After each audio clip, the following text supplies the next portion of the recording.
तो प्रश्न नंबर दूसरा बच्चों कह रहा है दर्शाइए कि कोई भी धनात्मक विषम पूर्णांक 6q+1 या 6q+3 या 6q+5 के रूप का होता है जहां q क्या है, एक पूर्णांक है। अब बच्चों आप जानते हैं पूर्णांक किसे कहते हैं। पूर्णांक में जीरो भी शामिल होता है, धन संख्याएं और ऋण संख्याएं तीनों शामिल होती हैं। ठीक, अगर कोई पूछे शून्य क्या है, ना तो शून्य धन पूर्णांक है और ना ही ऋण पूर्णांक है। तो प्रश्न नंबर दूसरा है ना, दर्शाइए कि कोई भी धनात्मक विषम पूर्णांक 6q+1 6q+3 6q+5 के रूप का होता है जहां q कोई पूर्णांक है। तो यहाँ आपके पास पूर्णांक तो कोई दिया नहीं है तो हम पूर्णांक मान लेंगे। ठीक हो, तो पूर्णांक माने क्या, माना धनात्मक विषम पूर्णांक ए है। आपको सिद्ध करना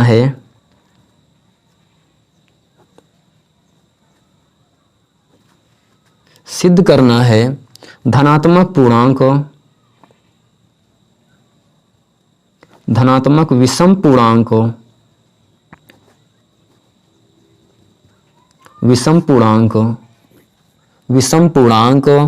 6q+1 6q+3 या 6q+5 के रूप का होता है। तो बच्चों आपसे कह क्या रहा है, किस नियम से कह रहा है, यूक्लिड से कह रहा है ना। तो हम लिखेंगे इसलिए यूक्लिड विभाजन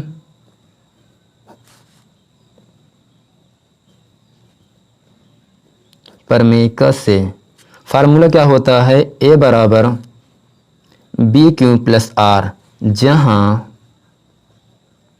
r का मान क्या है बच्चों, 0 से बड़ा है और b से छोटा है। ठीक, तो यहां समझ लीजिएगा कि एक फार्मूला यही आपका होता है, a बराबर bq+r होता है।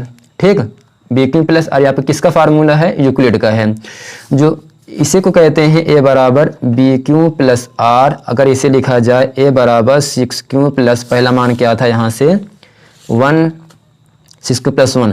अगर बच्चों यहाँ हम देखें तो a आपका भाज्य होता है, b आपका भाजक होता है और q क्या होता है, भागफल, और r क्या होता है, शेषफल होता है। तो अगर हम इस समीकरण की तुलना हम इससे अगर करेंगे तो भाज्य के बराबर है, जबकि जो q का गुणांक होता है वो आपका b का मान कहलाता है। q गुणांक क्या है 6, तो b का मान क्या हो जाएगा 6। अब ये निर्भर करता है r का मान क्या क्या है। अगर बच्चों q का गुणांक 6 है तो r का मान 0 1 2 3 4 5 तक होगा, एक कम हो जाएगा। अगर r का मान यहाँ पे 7 होता, अगर b का मान 7 होता तो r का मान 0 से लेकर 7 से कम 6 तक ही होता। अगर यहाँ पर 5 होता या 4 होता, मान लो जैसे लिखा जाए a बराबर 4q+1 होता, तो r का मान बच्चों 4 से कम 0 1 2 और 3 तक ही लिखा जाता। ठीक, तो ये आपको लिखा यहाँ से। तो यहाँ पर b का मान क्या दिया है बच्चों, b का मान दिया आपको 6 दिया है। ठीक, तो r का मान क्या होगा 0 1 2 3 4 5। ठीक, अब करेंगे क्या हम, a बराबर ठीक 6q, r का मान इस पर निर्भर कर रहा है, 0 है 1 है 2 है 3 है और 4 और 5 है ना। तो पहली बार हम जहां पर r है वहां पे रखेंगे 0, तो r ये है ना, r का मान क्या रख दिया बच्चों 0। किसी भी संख्या में 0 को ऐड करने पर, 0 को जोड़ने पर संख्या में कोई परिवर्तन नहीं होता है। तो मिला क्या आपको, केवल 6q मिला। अगर बच्चों q के स्थान पर हम कोई मान रखें, 1 रखा जाए 6 का नम 6, 2 रखा जाए q के स्थान पे 6 दूनी 12 सम संख्या, 3 रखा 6 तक 18, यानी अगर हम 6q में q का मान कुछ भी रखें 3 4 5 6 तो आपको एक सम संख्या प्राप्त हो रहा है। तो यहां लिख देंगे जो कि एक सम पूर्णांक है। नेक्स्ट है a बराबर 6q प्लस, बच्चों r का मान आप क्या रखेंगे 2 रखेंगे तो 6q प्लस 2 हो गया यहाँ से। अब समझना बच्चों, जब 6q प्लस 2 में हम q का कुछ भी मान रखेंगे, अगर q का मान 1 रखो 6 का नम 6 6 2 8 सम संख्या 6, अगर q का मान 2 रखें 6 दूनी 12 12 2 14, ये भी क्या आ रहा है आपको 1 रखो पहले, सॉरी क्या रखेंगे 1। 6 का नाम 6, 6 1 7 विषम संख्या, 2 रखो 6 दूनी 12, 12 1 13 विषम संख्या, क्यू का मान 3 रखो, 6 3 18, 18 19 विषम संख्या। यानी 6q + 1 में q का कुछ भी मान रखा जाए तो आपको एक विषम पूर्णांक प्राप्त हो रहा है। क्या प्राप्त हो रहा है? विषम पूर्णांक, जो कि एक विषम पूर्णांक है।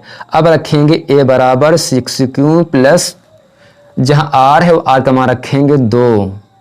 अब जब q का मान हम 1 रखेंगे, 2 रखेंगे, 3 रखेंगे, 4 रखेंगे, कुछ भी मान रखेंगे तो आपको एक सम संख्या मिलेगा। तो लिखेंगे जो कि एक सम पूर्णांक है। अब रखेंगे a बराबर 6q प्लस r का मान रखेंगे अब 3। जब r का मान 3 रखेंगे, ठीक हो, यानी 6q + 3 हो गया। q का मान कुछ भी रखो 1 2 3, आपको विषम मिलेगा। क्या मिलेगा? विषम, जो कि एक विषम पूर्णांक है। अब रखेंगे a बराबर 6q प्लस r का मान बच्चों क्या रखेंगे? 4 रखेंगे।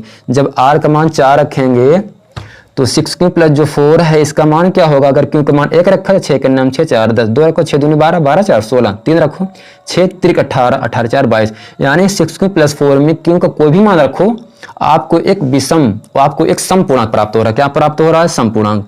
तो लिखेंगे जो कि एक सम पूर्णांक है। ऐसे ही सेम डिक्टो रखेंगे, 6q प्लस r का मान 5 रख दिया जाए। जब r का मान 5 रखेंगे तो फॉर्म मिलेगा आपको a बराबर 6q + 5 मिलेगा। अब q के स्थान पर कुछ भी मान रखो 1 2 3 4, कुछ भी मान रखो, आपको विषम प्राप्त होगा। क्या प्राप्त होगा बच्चों? तो लिखेंगे जो कि एक विषम पूर्णांक है।